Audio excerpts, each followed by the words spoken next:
세상에 일어나는 모든 사건, 상황들 우연이 없습니다. 그 모든 사건, 모든 상황 속에는 하나님의 계획과 하나님의 뜻이 담겨 있습니다.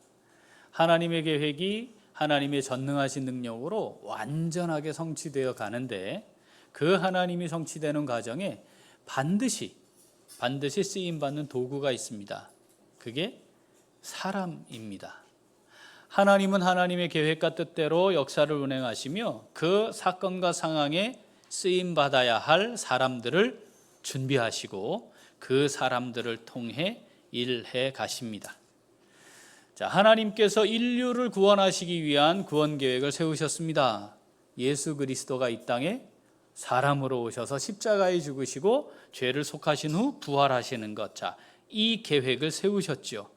그 계획을 세우시는 과정에 하나님께서 준비하여 사용하신 쓰임받은 사람들이 있습니다. 자, 그리스도 메시아의 직접 조상 누구죠? 다윗입니다.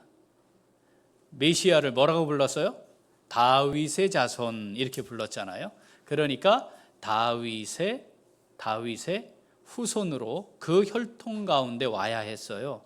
그래서 하나님은 그 혈통의 조상이 되는 다윗을 준비하셨습니다. 다윗을 향해 하나님이 뭐라고 말씀하셨냐면 내 마음에 맞는 사람이다, 이 안에 걔 있어, 뭐 이런 거죠. 그럼 다윗이 완벽했다는 뜻인가요? 그렇지 않은 거 우리가 잘 알고 있습니다. 문제는 하나님이 그 다윗을 세우셔서 사용하셨다는 겁니다. 이스라엘 백성들이 메시아에 오실 것을 준비해야 했습니다. 그러려니까 하나님이 누구를 세웠죠? 선지자들을 세웠어요. 그래서 그것에 대해 말씀을 하셨습니다. 예수님은 말씀을 따라 이 땅에 오셔야 했기 때문에 말씀이 먼저 선포되어야 했던 것입니다. 그리고는 다윗의 자손으로 이 땅에 오시되 사람으로 오셔야 했고 죄 없는 흠 없는 생명으로 이 땅에 오셔야 했습니다. 여기에 또 준비된 사람들이 있었죠. 누굽니까? 요셉과 마리아입니다.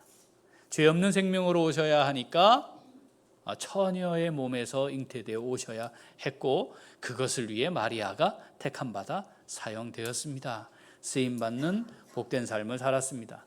예수님께서 이 땅에 사람으로 오신 이후에 이제 십자가에 달려 죽으시고 그리고 부활하셔야 해요. 이 구원 역사를 위해 또 준비된 사람이 한 사람이 있었습니다. 누군지 아시죠? 세례 요한입니다. 자, 이사야 40장 3절 같이 읽죠. 외치는 자의 소리여 이르되 너희는 광야에서 여호와의 길을 예비하라, 사막에서 우리 하나님의 대로를 평탄하게 하라. 아멘. 여기 보니까 외치는 자의 소리가 있어요. 근데 뭐라고 말을 해요? 광야에서 여호와의 길을 예비하라, 이렇게 기록이 됩니다. 말라기 3장 1절 같이 읽습니다. 만군의 여호와가 이르노라, 보라 내가 내 사자를 보내리니 그가 내 앞에서 길을 준비할 것이요 또 너희가 구하는 바 주가 갑자기 그의 성전에 임하시리니 곧 너희가 사모하는 바 언약의 사자가 임하실 것이라. 아멘. 자, 앞에서 길을 준비할 자가 있다 예언하셨어요. 그러니까 예수님이 오시기 전에 그 예수님의 길을 준비할 인물이 이미 예언되어 있었던 거죠. 그 예언대로 이 땅에 온 사람이 누구예요? 세례 요한입니다. 세례 요한은 하나님의 특별한 계획 속에 그렇게 태어났죠. 아버지는 제사장 사가랴입니다. 엄마는 엘리사벳입니다. 엘리사벳은 대제사장 아론의 자손입니다. 그러니까 이 가문이 하나님의 특별한 은혜로 제사장 가문이었어요. 그런데 아이를 가질 수 없는 상태가 되었다고 합니다. 어느 날 가브리엘 천사가 사가랴에게 옵니다. 예수님보다 6개월 앞섰거든요. 그래서 사가랴에게 내가 아들을 낳을 것인데 그 이름을 요한이라고 해라고 전해요. 사가랴가 믿었나요? 안 믿었나요? 믿었나요? 안 믿었나요? 못 믿었어요. 왜냐하면 엘리사벳이 이미 아이를 낳을 수 없는 상태가 되어 버렸거든요. 그게 뭔지 우리 알잖아요. 그죠? 그건 노력한다고 되는 게 아니에요. 생물학적으로 어려운 상태였던 걸 알고 있었어요. 그래서 사가랴가 천사가 가브리엘 천사 그 말을 하지만 믿지 못했어요. 믿지 못하는 걸 하나님이 아셨죠. 그래서 그 입을 닫게 하십니다. 열지, 소리를 내지 못하게 해요. 언제까지였죠? 이 일이 다 이루어질 때까지. 그래서 사가랴가 말을 할 수 없는 상태로 지내다가 이 요한이 태어납니다. 그 이름이 요한이라고 쓰고 그때에 입이 열리고 이 구원 역사를 이루신 하나님을 찬양하는 것으로 말을 다시 하게 된 거죠. 이런 특별한 하나님의 계획을 알고 요한은 태어났습니다. 요한이 위대한 하나님의 사역자로서의 삶을 잘 살았습니다. 백성들에게는 어느 정도였죠? 예언된 메시아, 오시기로 한 메시아가 당신입니까? 그리스도가 당신입니까? 라는 질문을 받아요. 요한복음 1장 20절 읽어보겠습니다.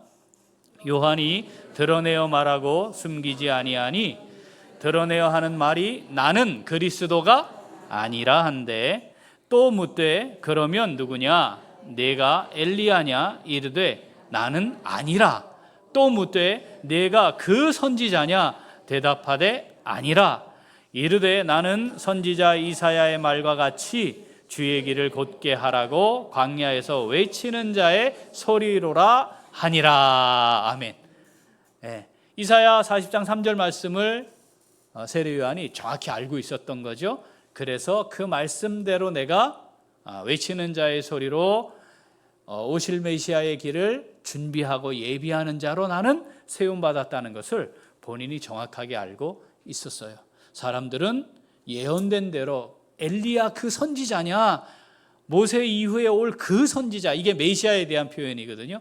아니냐 이렇게 물어요. 그런데 나는 아니다. 그럼 나는 누구냐? 너는 누구냐? 나는 말이다. 이사야 예언된 대로 주의 길을 예비하는 자다. 이렇게 정확하게 고백을 합니다. 세례 요한은 주의 길을 예비하는 자로 이 땅에 왔는데 그가 한 일이 있어요. 뭐죠? 우리가 요한 이렇게 안 부르고 앞에 뭘 붙여요? 세례 요한. 그가 한 일이 뭐예요? 세례를 베푼 거예요. 세례를 베푼 거? 이게 어떤 의미를 가지는 거죠? 예수님의 공생애를 시작하게 하는 일을 하는 겁니다. 다시 말하면 예수님이 이 땅에 죄를 속하러 오신 하나님의 아들이심을 증거하고 이제부터 메시아로서 그리스도로서의 삶을 시작하는 것이다 라고 하는 것을 공식화하는 거였습니다. 자, 여기까지가 세례 요한이 주의 길을 예비하는 자로서 해야 하는 사역이었어요. 그걸 잘 감당했습니다. 요한복음 1장 29절부터 읽어보겠습니다. 이튿날 요한이 예수께서 자기에게 나오심을 보고 이르되 보라, 세상 죄를 지고 가는 하나님의 어린 양이로다. 내가 전에 말하기를 내 뒤에 오는 사람이 있는데 나보다 앞선 것은 그가 나보다 먼저 계심이라 한 것이 이 사람을 가리킴이라. 나도 그를 알지 못하였으나 내가 와서 물로 세례를 베푸는 것은 그를 이스라엘에 나타내려 함이라 하니라. 왜 세례를 베푸는 게 뭘 위해서라고요? 그를, 그리스도를 이스라엘에 나타내려 함이다.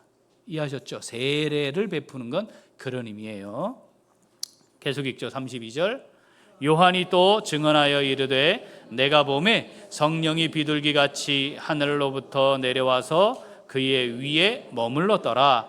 나도 그를 알지 못하였으나 나를 보내어 물로 세례를 베풀라 하신 그이가 나에게 말씀하시되 성령이 내려서 누구 위에든지 머무는 것을 보거든 그가 곧 성령으로 세례를 베푸는 이인 줄 알라 하셨기에 내가 보고 그가 하나님의 아들이심을 증언하였노라 하니라. 아멘. 하나님이 말씀을 미리 해주신 거예요. 세례 요한에게 네가 세례를 베풀 때에 그리스도가 올 것이다. 그러면 그리스도인지를 어떻게 알아라? 비둘기같이 성령이 임하는 걸 보게 될 거다. 아, 이 사람이 하나님의 아들이시다. 그걸 네가 증언해야 된다. 그러니까 세례 요한이 이 땅에 와서 세례를 베푼 것, 세례 요한으로 산 것은 뭘 위한 것이었다고요? 그리스도를 나타내고 이분이 인류의 죄를 속할 자임을 공식적으로 선언하고 증언하기 위함이었다. 그런데 이 요한이 당대의 모든 백성들로부터 메시아 아니세요? 그리스도 아니세요? 라고 질문을 받을 만큼 강력한 영향력을 행사하는 탁월한 지도자였다는 겁니다. 그런데 이스라엘 백성들만 그런 게 아니었어요. 마가복음 6장 19절 읽어보겠습니다. 헤로디아가 요한을 원수로 여겨 죽이고자 하였으되 하지 못한 것은 헤롯이 요한을 의롭고 거룩한 사람으로 알고 두려워하여 보호하며 또 그의 말을 들을 때에 크게 번민을 하면서도 달갑게 들음이러라. 아멘. 헤롯 왕이 누굽니까? 로마가 세운 왕이잖아요. 이스라엘을 다스리는 자예요. 그런데 이 헤롯이 세례 요한을 두려워하고 보호했어요. 거룩한 사람인 줄 알았고 그가 헤롯 자신의 죄를 지적했거든요. 그럴 때 어떻게 했다고요? 크게 번민했어요. 이 말은 너무 괴롭다는 뜻 아니겠어요? 왜 내 죄를 저게 감히 이런 것이 그 안에 있는 거죠. 그럼에도 불구하고 어떻게 달갑게 들은 것은 그가 거룩한 하나님의 사람이었음을 헤롯이 알았기 때문이죠. 이 정도 되면 세례 요한은 전무후무한 위대한 지도자였습니다. 위대한 사역자였습니다. 예수님이 마태복음에서 표현을 이렇게 하셨어요. 사람이 낳은 자 중에 세례 요한보다 큰 자가 없다. 그러니까 정말 세례 요한이 위대한 지도자였습니다. 당대에. 자, 그런데 하나님이 이 세례 요한에 대한 평가를 베드로가 고넬료에게 와서 복음을 전하며 평가를 하게 하세요. 한번 읽어볼까요? 자, 사도행전 10장 36절 37절 읽습니다. 만유의 주 되신 예수 그리스도로 말미암아 화평의 복음을 전하사 이스라엘 자손들에게 보내신 말씀 곧 요한이 그 세례를 반포한 후에 갈릴리에서 시작하여 온 유대에 두루 전파된 그것을 너희도 알거니와. 자, 복음을 전했다, 예수님이 복음을 전했다 하는데 세례 요한이 등장을 해요. 이거 뭐 없어도 될 것 같은데 하나님이 세례 요한을 기록하셔요. 그런데 세례 요한에 대한 기록은 아주 짧습니다. 뭐예요? 요한이 그 세례를 반포한 후에. 요한이 그 세례를 반포한 후에. 이게 뭔 말이에요? 요한이 세례를 베푸는 이유 뭐였다고요? 그리스도를 나타내려고, 사람들을 향해 하나님의 아들이심을 증언하려고 물로 세례를 베풀라고 하나님이 하셨다. 아까 이렇게 고백했잖아요, 자기가. 그죠? 그러니까 지금 요한이 그 세례를 반포한 후에, 이 말은 예수님이 이 땅에 오셔서 공식적으로 공생애를 시작한 후에 이렇게 되는 거죠. 그걸 요한을 말씀을 하신 거예요. 너무 짧지 않아요? 아니, 요한이 어떤 인물이라고요? 어떤 인물이라고요? 사람에게서 난 자 중에 이보다 큰 자가 없는 제일 큰 자예요. 말하자면 기독교 역사의 위대한 하나님의 사람이었단 말이죠. 그런데 예수님의 복음을 전할 때 꼴랑 요게 다예요. 요한이 그 세례를 반포한 후에. 하나님이 더 세례 요한에 대해 언급하지 않으신다는 거죠. 이 말씀은 우리에게 뭘 보여주는 걸까요? 뭘 보여주는 걸까요? 세례 요한처럼 이렇게 위대한 하나님의 종이자 지도자인 사람도 예수님을 증언할 때에는 요 정도면 충분하다는 겁니다. 다시 말하면 예수님이 드러나야 하는 거예요. 세례 요한이 존재하는 이유 뭐였다고요? 그를 나타내려 함이라. 주님을 나타내면 되는 거죠. 주님이 공생애를 시작하신 거야. 하나님께서 그렇게 시작하게 하셨어. 그가 그리스도이심을 하나님은 이렇게 나타내셨어 할 때 세례 요한이 한 줄 언급되면 끝나는 겁니다. 요한이 어땠는지, 얼마나 강력하고 위대한 하나님의 종이었는지, 얼마나 그를 헤롯 왕까지 그렇게 귀하게 여기고 존중하고 두려워하고 그의 말을 듣고 그랬는지, 요한이 얼마나 큰 사람인지, 이런 이야기 할 거 없다.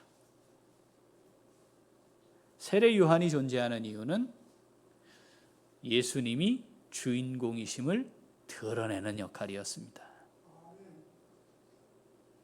이걸 배역으로 하면 예수님은 주연이고 세례 요한은 그 주연을 더 빛나게 만드는 조연임을 보여주는 거죠. 하나님은 지금도 하나님의 위대한 일을 이루어가고 계십니다. 하나님 계획대로 완벽하게 이루어가고 계세요.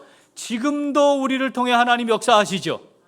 그런데 우리를 통해 하나님이 역사하신다 할 때 우리가 놓치면 안 되는 게 있다 이 말입니다. 뭐예요?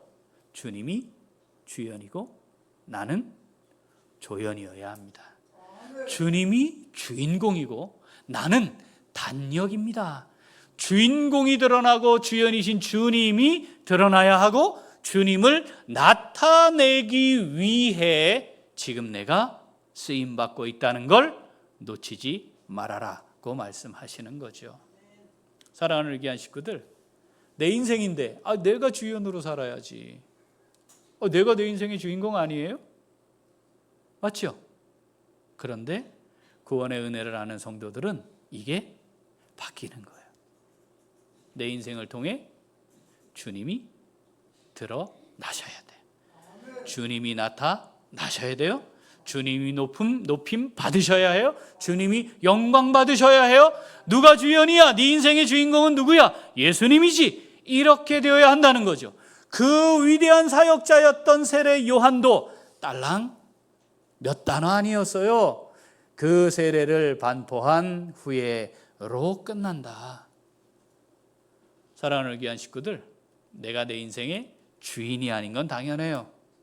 쓰임받긴 하지만 내가 주인공일 수 없어요. 주님이 주인공이시면 되는 거죠. 얘들아, 너희 그렇지? 세례 요한도 그랬는데 혹시 너 세례 요한보다 더 욕심 부리고 있는 거 아니야?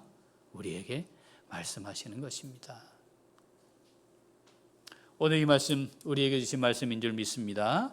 자, 그러면 오늘 이 말씀 내게 주시는 말씀으로 받아 사는 성도 어떻게 해야 할까요? 우리 같이 읽겠습니다.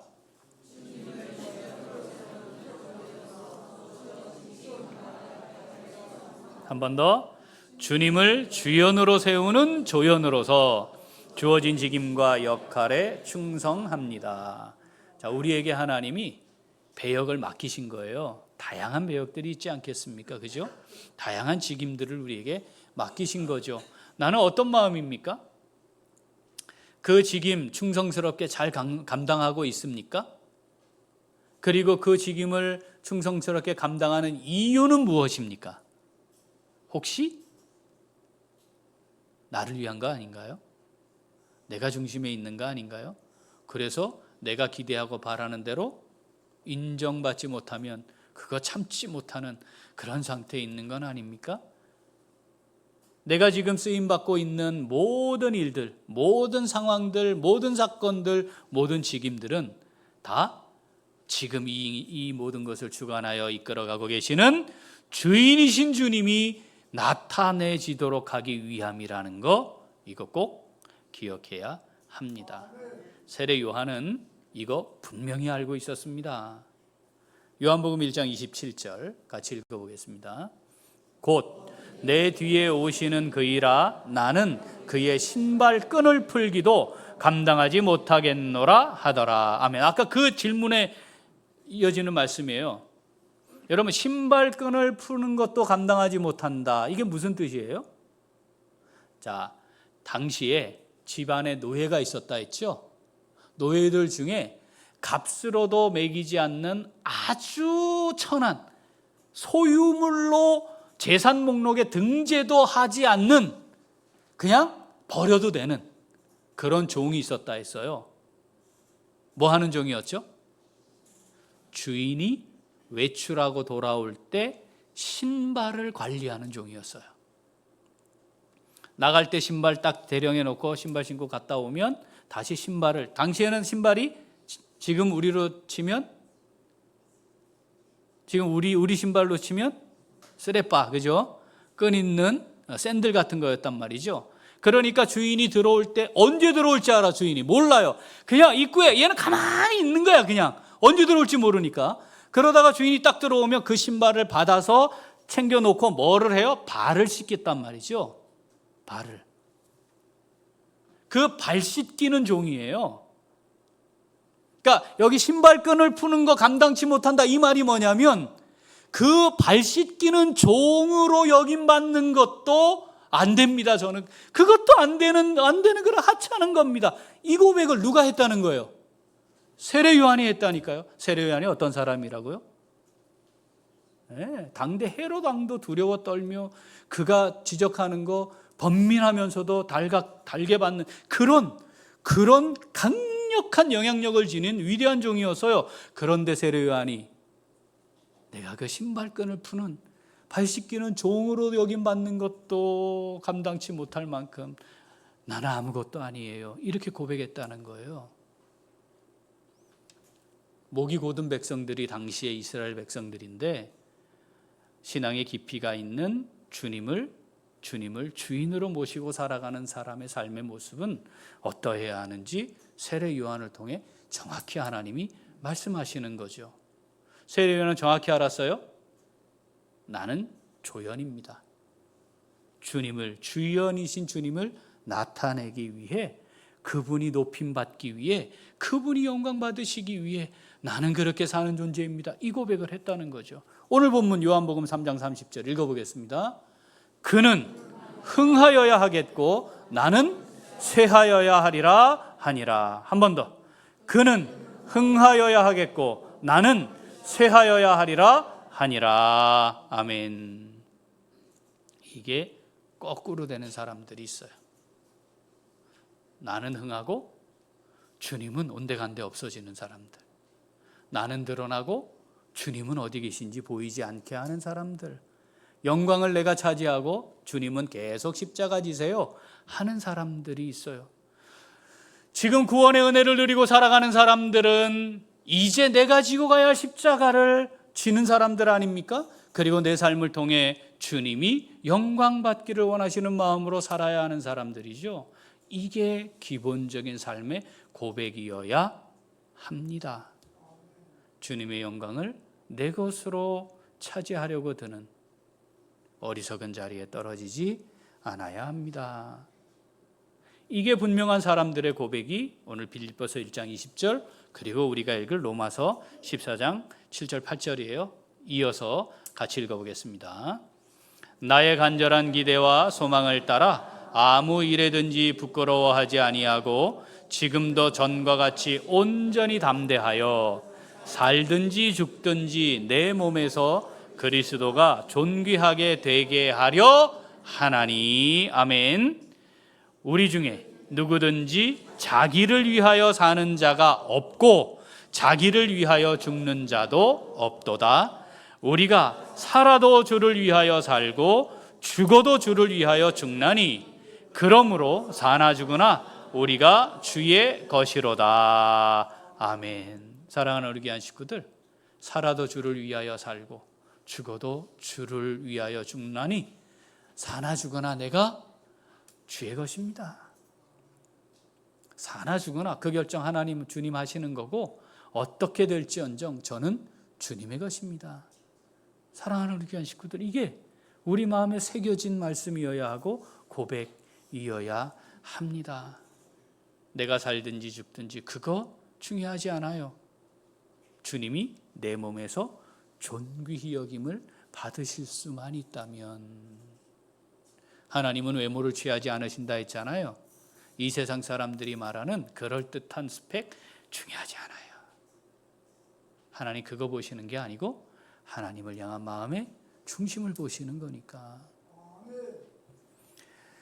주님을 주연으로, 그리고 나는 조연이자 단역으로, 주인공인 주님이 나타나야 되는데, 주님 높임 받으셔야 하는데, 이 마음 가지고 살아가는 사람 하나님 어떻게 하신다고요? 받으신다고 그랬잖아요. 고넬료를 받으시는 것처럼 하나님 받으신다고 그랬잖아요. 하나님 인정하신다고 그랬잖아요. 하나님 인정하시면 어떻게 해요? 그 다음은 하나님 자기의 영광을 위해 의의 길로 인도해 가시는 거죠.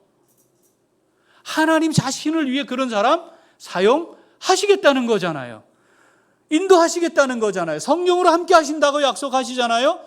때를 따라 돕는 은혜로 함께 하겠다. 내가 너를 사용하겠다. 내가 영광 받고 싶어 라고 우리 주님 말씀하시니까 우리 이 말씀 붙들고 사는 거죠. 나는 죽고 주님이 살아야 합니다. 나는 안 드러나고 주님이 드러나셔야 합니다. 나는 별거 아닌 거 되고 주님은 높임 받으셔야 하는 거죠. 이제 폐막이 얼마 안 남았어요. 지금 올림픽 하고 있는데 여러분, 경기는 선수가 해요. 시상대에 올라가잖아요. 시상식 하잖아요. 뒤에 그 선수 이름 올라가요? 아니에요. 뭐가 올라가죠? 국기가 올라갑니다. 선수들이 메달을 따고 승리를 한 다음에 환호하면서 자기 이름 이렇게 보이는 사람 한 명도 없어. 한번 봐봐요. 전부 뭐 보이죠? 국기 다 전부. 그리고 자기 국기 막 들고 뛰잖아요. 거기서 세레모니 하잖아요. 거기서 지 이름 이야기하는 사람 아무도 없어요. 보통 일입니까? 올림픽에 나가서 국가대표가 되는 것도 보통 일이 아닌데 정말 죽을 힘을 다하는 거거든요. 그거 안 하고 거기 올라간 사람 아무도 없어요. 그런데 거기서도 또 메달을 따요. 이게 얼마나 힘들고 어려운 과정을 거친 겁니까? 몇 년 동안 잠도 제대로 못 자요. 먹을 거 제대로 못 먹고요. 최선을 다해 자기 인생을 거기 갈아 넣어요. 그러면 자기가 영광 받아야지. 자기가 한 일인데. 그렇지 않잖아요. 국기가 올라가고 그 나라 국가가 연주가 됩니다. 여러분, 우리가 이 땅을 살아가는 동안 하나님 나라의 국가대표들로 사는 거예요. 하나님 우리를 거기 보내신 거라니까요. 야, 거기서 내 일 좀 해줘라. 야, 내가 거기서 내가 할 일이 있는데 네가 해야 돼. 그래, 내가 너 지금 여기 보내는 거야. 야, 내가 좀 드러나야 되지 않겠니? 내가 살아있는 거 증거되어야 하지 않겠니? 사람들이 나를 볼 수 있어야 되지 않겠니? 내가 너를 통해 그렇게 하고 싶은 거야. 네가 좀 해주라 해서 우리를 거기에 세우신 거예요. 우리가 무언가를 하고 있지만 내 삶의 주인공, 지금 나를 이렇게 이끌어 가시는 분, 주여는 우리 주님이세요. 이거 드러내라고 말씀하시는 거죠. 우리의 삶의 자리에서 주님이 드러나십니까? 어떻게 드러나시나요? 아, 그러시군요. 아, 주님이 하신 거군요. 이야, 정말 하나님 멋진 분이시네요. 여러분, 이렇게 우리를 통해 사람들이 하나님을 향해, 주님을 향해 주님을 높이는 소리, 그거 우리가 듣고 살아야 한다는 뜻입니다. 세례 요한만큼 우리 위대하지 않잖아요. 세례 요한보다 더 뛰어나면 내 영광을 위해 뭔가를 좀 해도 될 것 같아. 그런데 주님 말씀하셨어요. 사람에게서 난 자 중에 그보다 큰 자가 없다. 그러니까 우리는 안 되는 거야 어차피. 그렇지 않나요? 그런데 내가 드러나고 내가 인정받고 내가 높임받고 적당히 폼 잡을 줄 알아가지고 말을 요렇게 하고 내가 드러나는 거 배워. 교회 다니면서. 아이, 제가 했나요? 어디 하나님이 하셨지. 표현은 요렇게 하는 걸 배워. 그런데 마음속엔 요렇게 하면서 내가 인정받아야 돼. 이게 있어서 정당하게 내가 기대하는 반응이 없으면 바로 섭섭바이러스가 그냥 막 온몸을 휘감아가지고 어떻게 이럴 수가 있어. 나를 이렇게 우습게 보고 인정도 안 하고 말이지. 그렇게 되지 않도록 해야 합니다. 우리는 가만히 있으면 육체의 본성을 따르는 사람이에요. 믿음으로 살아야 하나님을 위해 살 수 있습니다. 신앙생활이 가능합니다. 그러니까 거기에 사로잡히지 않아야 해요. 우리 교회가 교회 규모는 크지 않지만 어려운 교회들, 목사님들 또 여러 가지 이렇게 도와주어야 할 일들 우리 교회가 꽤 하는 교회잖아요. 거기 가면 제가 나름 폼 좀 잡습니다. 그럴 것 같지 않아요? 그죠? 제가 이걸 경험하면서 이게 독이겠구나. 이게 독이 되겠구나. 그래서 목사님들이나 그런 상황에 놓여 있는 분들이 저에게 인사를 해요. 목사님 너무너무 감사합니다. 이럴 때 제가 꼭 반응을 이렇게 합니다. 아닙니다. 제가 하는 게 아닙니다. 저한테 그러실 거 없습니다. 우리 교회 성도들이 하나님께 헌신한 것을 가지고 저는 그냥 하는 겁니다. 저에게 그러실 필요 없습니다. 제가 꼭 이런 멘트를 해요. 우리 노예 오시는 장로님들 가끔 들으시는데 그렇게 하지 않으면 제게 어떤 마음이 들겠어요? 내가 그거 칭찬받고 싶어지잖아. 그리고 했는데 반응 없잖아. 그럼 저도 어떻게 돼요? 어라? 반응도 없고 이거 뭐 당연한 줄 아는 거야. 이런 마음이 들 수 있는 거거든요. 그러지 않도록 해야 되는 거죠. 사랑하는 우리 교회 식구들, 우리가 살아가는 삶의 여정이 그런 겁니다. 이게 신앙생활의 여정이라면 주님이 하신 거예요. 제가 한 게 아니에요. 저는 심부름한 거고요. 저는 그냥 주님이 하시는 대로 순종한 거예요. 주님이 하신 거예요. 괜찮습니다. 그래서 그게 정말 괜찮아져야 돼요. 그게 정말 괜찮아져야 돼요. 어라? 당연한 줄 아네. 이 마음이 드는 순간 우리가 유혹에 넘어갈 수 있어요. 그냥 괜찮아져야 돼요. 그게. 우리가 지금 살아가는 삶의 주인공은 누구다? 주님이시다. 내 인생을 내가 살고 있는 것 같지만 내 인생의 주인공은 내가 아니고 주님이시다. 주님이 흥하시고 나는 쇠하여야 하리라. 주님이 흥하시고 나는 쇠하여야 하리라. 주님이 흥하는 삶이 우스운 삶이 되지 않을 거 아닙니까? 우리가 우습게 살지 않게 될 거예요. 하나님이 우리를 멋지게 사용하실 거예요. 그 마음 가지고 사는데 주님의 영광이 드러나야 되는데 나를 후지게 하시겠어요? 절대 그렇지 않을 거예요. 그런데 분명한 삶의 이유와 목표는 주님이 내 삶의 주인공으로 드러나야 한다. 주님을 멋진 주연으로 세워가는 정말 멋있는 조연들로 복된 삶 우리 다 함께 누려갈 수 있기를 소원합니다. 아멘. 기도하겠습니다. 하나님 아버지,